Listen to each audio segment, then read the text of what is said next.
kids need to grow up in a moral universe. Now, when everything else is a moral universe, when they had a family that had a faith that was in a community and there was patriotism and all this stuff, they could go to a college where it could be more of a free-for-all and very freeing, but they'd been formed in a moral world. And the university, which used to be very moralistic, they could be less moralistic. We're just here to teach you, to prepare you for a career. We're not in charge of your moral development anymore. And that could work for a while because people had moral formation.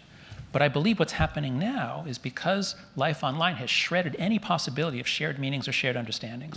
You have intense groups, but they only last for minutes or days or weeks, not for 20 years. In fact, the saddest graph in my book, I've got a lot of graphs, they all have this shape. But the saddest one is the one where the x-axis is whether you agree or disagree with the statement, I feel that my life has no meaning or purpose. And it was 9% said yes to that in the 90s and all the way through 2010, 2011. 9% plus or minus 1. And then over the next 10 years, it doubles. It's a hockey stick. Yeah.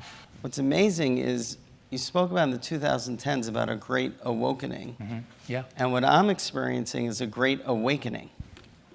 And that this is like the next great awakening in America are students who are searching for meaning.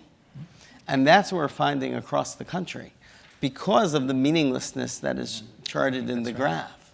There's such a void.